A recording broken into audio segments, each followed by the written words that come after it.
خوش اومدین به اولین ویدیو یوتیوب من فایزه هستم. فایزه ای که در واقع کلی ویدیوهای آموزشی در رابطه با مهاجرت تحصیلی به آمریکا تو اینستاگرام میذاشت. حالا اومدیم راجع به خودم صحبت کنیم، ببینیم هدفمون از این پیج، از این کانال یوتیوب چیه. یادتون نره که سابسکرایب کنید، لایک کنید و فوروارد کنید، همراه من باشین. ما نزدیک در واقع سانتا مونیکا هستیم یا همون سانتا مونیکای خودمون.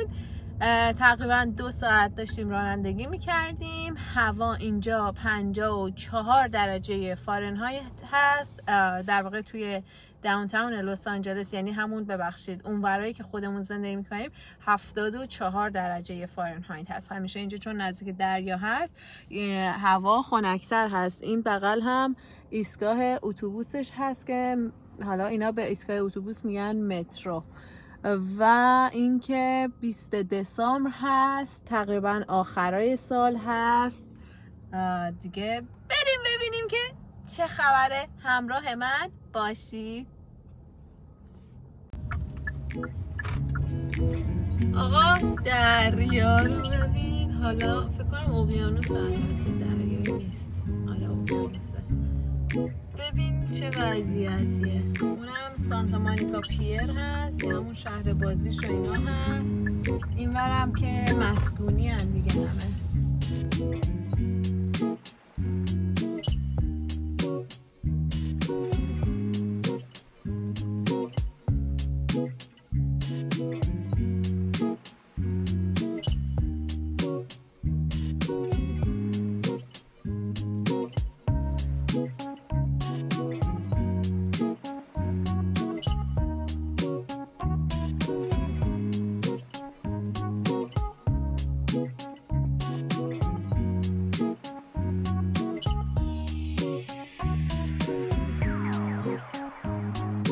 اینجا یه جای توریستی هم هست. خیلی مثلا میبینی اروپایی ها یا آسیایی ها اومدن اینجا و حالا راه میرن، چیکار میکنن، خرید میکنن. یه شهر بازی کوچولویی هم داره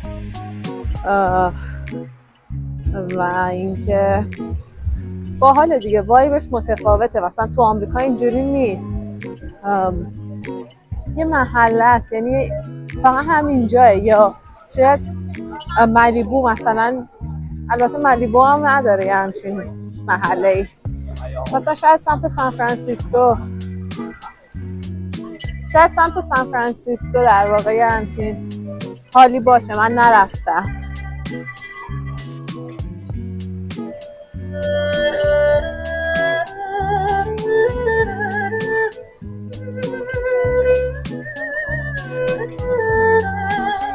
یه چیز باحالی که یادم رفت بهتون بگم اینه که اینجا دستشویی آل جندر گذاشتن، یعنی که جنسیتاتون خب میدونید دیگه، آمریکا یکی میگه من دخترم، یکی میگه پسرم، یکی میگه من نه دخترم نه پسرم. این برای همه اوناییه که نمیدونن تکلیفشون با خودشون چیه.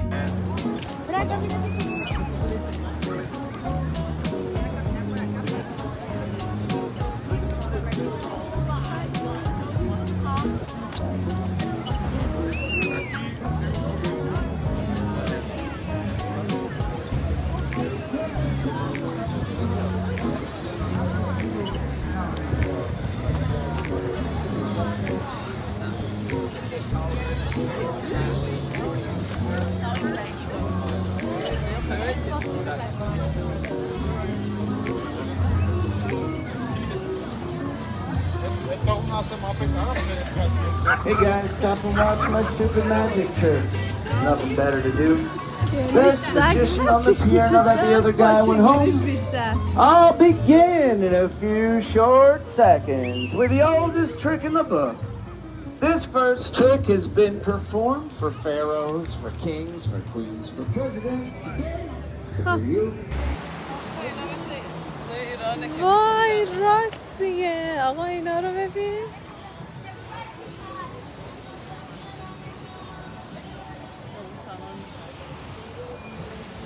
خب بریم که شروع کنیم گفتگومون رو با همراه کی هستیم اینجا؟ یه معرفی میخوای بکنی خودتو؟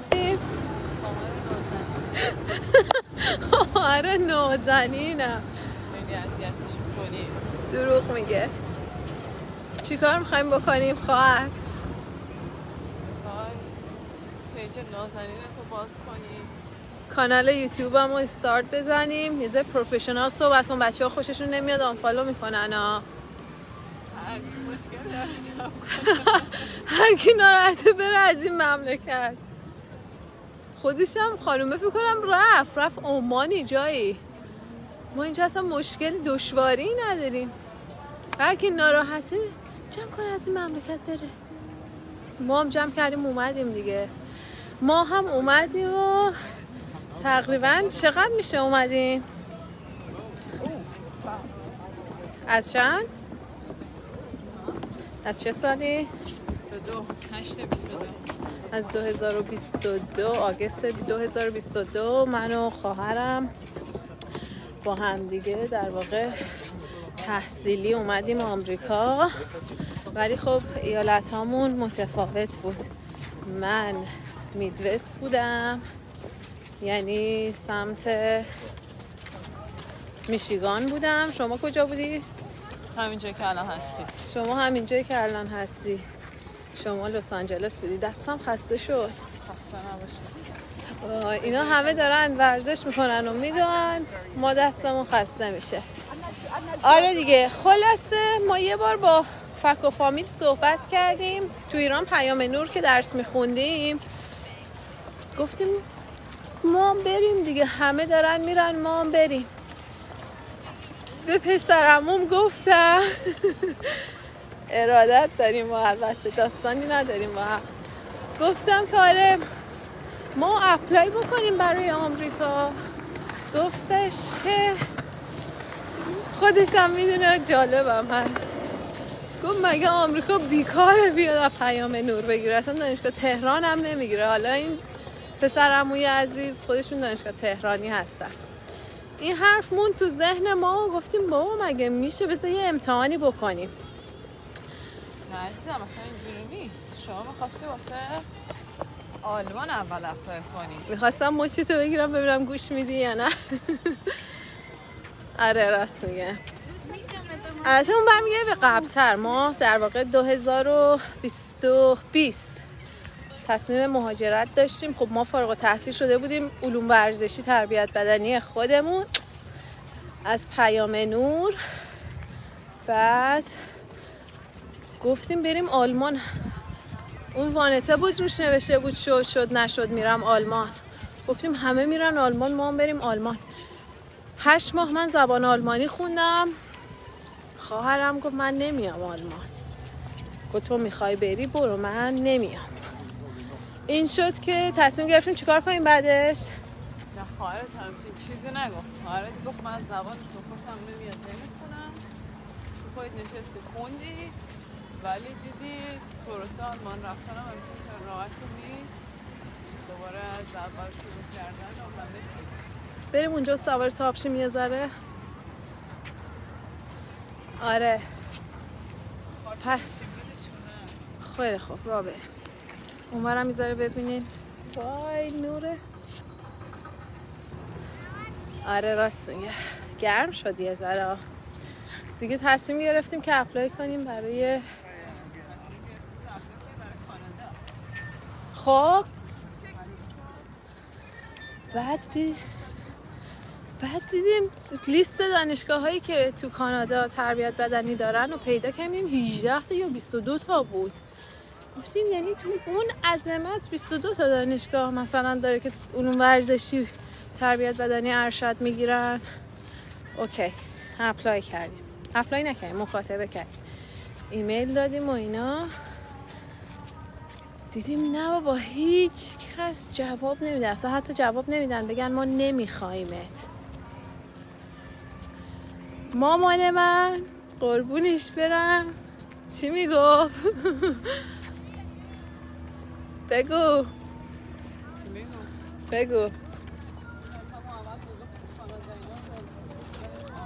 مامانم همش میگفت بابا کانادا رو ول کنید بزنید آمریکا. آمریکا بزرگ، بودجه زیاد، دانشگاه زیاد،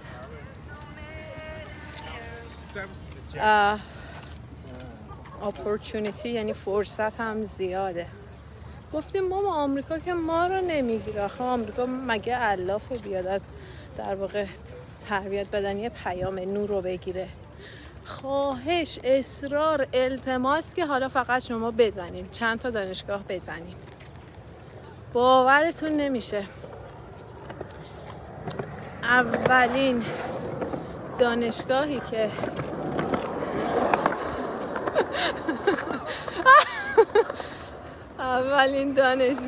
که مکاتبه کردیم برای آمریکا اومدن، دعوت شدیم به مصاحبه و تو مصاحبه ما گفتن که به من یعنی به هر دومون، چون خواهرم هم یه دانشگاه دیگه بود، گفتن ما شهریتتون رو حذف میکنیم. اصلا ما به قولی انگار کفمون برید، یعنی احساس کردیم که خواب بودیم تا حالا چی شد. یعنی میگن طرف انگار ورق برمیگرده. یه تغییر خیلی زیاد 360 درجه‌ای داشتیم انگار. خیلی عجیب بود برامون. خواهر از راست حرکت کن، دارن میدونن. خلاصه که با همون ایمیل اول که دیدیم وای اینا چقدر خوششون اومد و تعریف و مصاحبه، تو یه دونه ایمیل دادی سریع دعوت شدیم مصاحبه. رفتیم برای تیم ملی. وای بچه افتاد زمین. مامانش گفت هیچی نشد، بلند شد عزیزم. آخه اینجوریه. خب چی رو جا انداختم؟ بگو، تو بپرس من بگم. وای سگ اون چه خوشگله.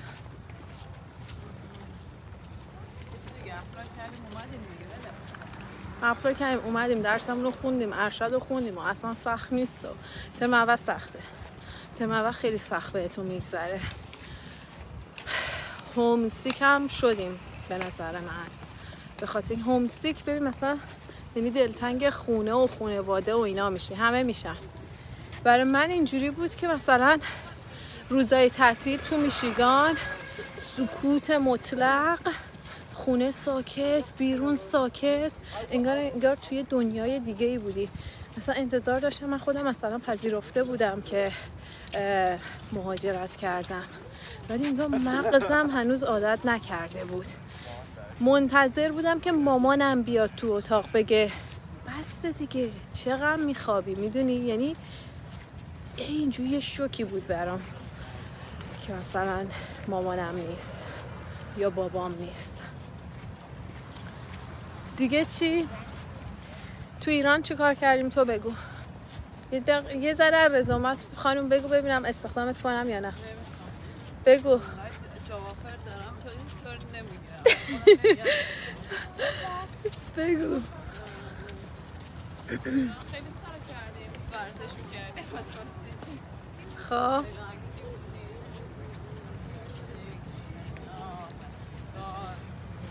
وایسا. روینگ و دیگه چی؟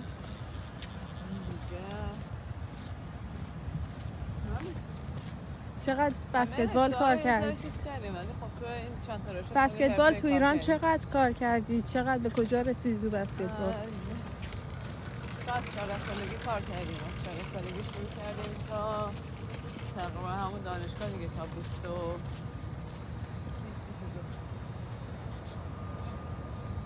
بعدش هم که کووید شد. چقدر مثلا تو چه سطحی بازی کردی؟ تو سوپر لیگ بازی کردیم. تو سوپر لیگ. خب تو سوپر لیگ بازی کردیم، خیلی پوستمون کنده شد، رسیدیم به اونجا، درجه زدیم. یعنی چی درجه زدی؟ نشستیم نیمکت. آفرین.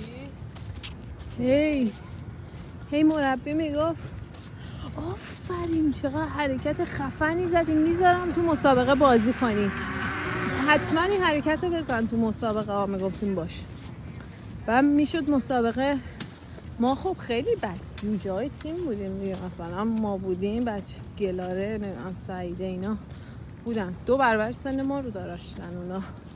ما 20 بودیم، اونا ما 15 16 بودیم، اونا 30 ما 15 16 بودیم، اونا 32 بودن. راست میگه، دقیقاً 2 برابر سن ما رو داشتن. بعد دیگه هی خب وقتی مربی هم میبینه اونا هستن، بازی رو در واقع میداد به همون پیشکسوتا. هی میگفت پیشکسوتا، به پیشکسوتا احترام بذارید. دیگه دیدیم نه بابا، این مملکت مثل از بیخ و بن یا بیخ و بن، کدومش درسته؟ نمیدونم، مهم نیست. بیخ و بن خراب است. واقعا دیدیم ارزش نداره که بخوایم جوونیمونو انرژیمونو اعصابمونو بخوایم هدر بدیم. این شد که همه اینا دست به دست هم داد و در واقع خدا رو شکر اپلای کردیم و اومدیم. ولی خب اینم بهتون بگم، اپلای که کردیم و اومدیم یه پروسه بود برای خودش. یه پروسه‌ای بود که من فقط 1 سال 8 ساعت یعنی فول تایم داشتم فقط اطلاعات کسب می‌کردم. تو همین ویدیو تشکری هم بکنم از آقا رضا و نازی که مثل منتور پا به پای من تو این مسیر همراه من بودن. آقا رضا در نهایت انداب کردن کانادا، نازی هم که خودشون اومدن آمریکا ویرجینیا. یه پروسه بود که واقعا اگه اون اطلاعاتو نداشتم شاید مثل خیلی دیگه همین الان پشت درایی مثلا هنوز اپلای گیر میکردم.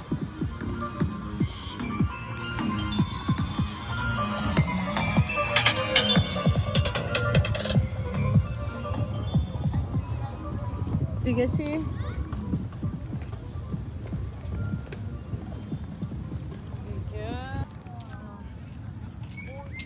این دوتا فکر کنم رهبر این کوچولو هست.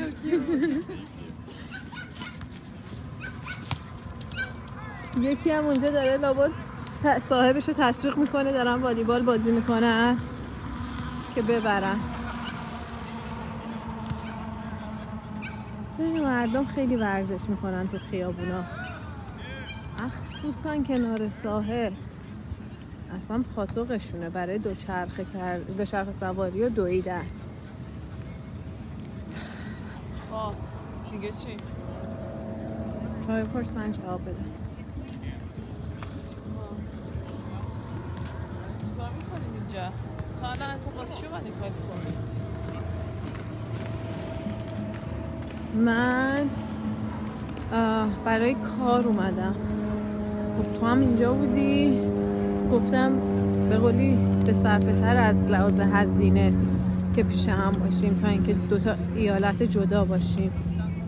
مثل همین فعلا که اومدیم اینجا در خدمت مردم خوبه. بعد اومدیم تازه بلاگیریت گرفت ها؟ بلاگیریم؟ نه دیدی آب و هوا اینجا خیلی خوبه اصلا. نه من خودت میدونی اصلا آدمی نیستم که توی پابلیک توی بیرون از خونه اصلا خیلی گوشی بگیرم دستم فیلم بگیرم.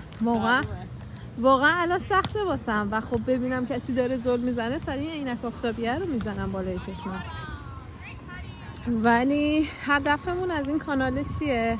خب خیلی از این ویدیوها رو ما میذاشتیم توی اینستاگرام، مردم هم لطف داشتن به ما، ویوهای میلیونی میخورد و نمیدونم چند صد هزار تایی میخورد و کلی سوال پیش میومد و خب من واقعا نمیرسم که جواب سوالا رو بدم، جواب کامنت ها رو بدم.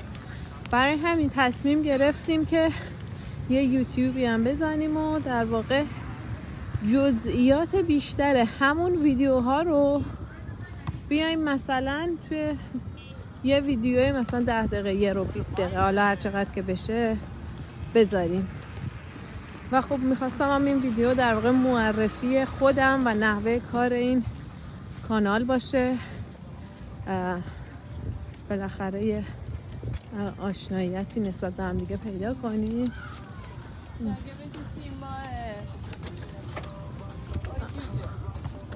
آره بعد دیگه چی میمونه؟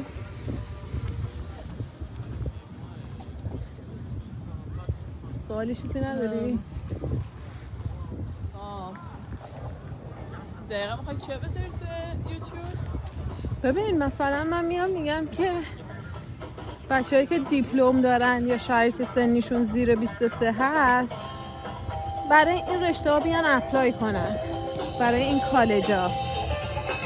کمکشون رو میکنیم؟ برای این کالجا توی من چون خودت میدونی دیگه میریم سر کار یه 30 ثانیه یه دقیقه یه ویدیو میگیرم تو همون ماشینی که داریم میریم که همه فکر میکنم من رانندگی میکنم در حالی که من شاگرد نشستم، ولی وقتی دوربینو میگیری و بعدم آپلود میکنی برعکس میشه. کلی هم فوش بهم میدن بابت اینکه تو هنوز قوانین رانندگی نمیدونن که من شاگرد نشستم. من آره میام دیتیل و جزئیات همون ویدیوها رو تو یک ویدیو میگیرم توی یوتیوب آپلود میکنم که مثلا آقا مثلا اینجوری برید کالج رو پیدا کنید، اینجوری برید رشته رو پیدا کنید، به هد دپارتمان اینجوریه. یا اصلا ممکنه ویدیوهایی مثلا خنده اینا بذاریم، مثلا چه میدونم بریم خوراکی‌های ایرانی رو معرفی کنیم به جوامع ملیت‌های مختلف، نظرشون رو بپرسیم. خب با مزه است دیگه، آشنا میشن و هر چیز دیگه که به ذهنم برسه که الان به ذهنم نمیرسه. بچه‌ها میدونن نه بچه‌ها میدونن که با یک خردادی طرف هستن اینجا و خردادی هم مودی هستن.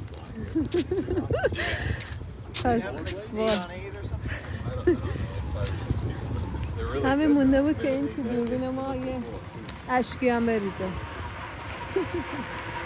دیگه چیزی به ذهنم نمیرسه واقعا. اگر خودتون سوالی چیزی دارین برام تو کامنت ها بذارین. دوباره میگم من همونیم. وای اینا چقدر توشون بامزه بود این دوتا که تو اینستاگرام ویدیوها ما خیلی دوست داشتیم، خیلی لطف داشتیم به من و 2 سال اومدیم آمریکا. ارشدمون رو فول فاند گرفتیم تو رشته فیزیولوژی ورزش و توانبخشی، 2 تا رشته متفاوت، یکی من یکی خواهرم. فول فاند گرفتیم، بورسیه گرفتیم و خیلی ها فکر میکردن که اصلا این کار شدنی نیست برای مقطع ارشد، برای کسی که توی پیام نور درس خونده. البته سوابق ورزشی خب خیلی داشتیم مثل مربیگری ها. آره بابا اینجا پدرمون درآمد انقدر درس دادیم اینجا. آره برای همین آره دیگه اینجا وقتی فول فاند میگیریم باید درس هم بدیم دیگه. رفتیم مثلا ما ارشد بودیم به بچه‌های لیسانس درس میدادیم. خلاصه که همین دیگه چیزی واقعا به ذهنم نمیرسه.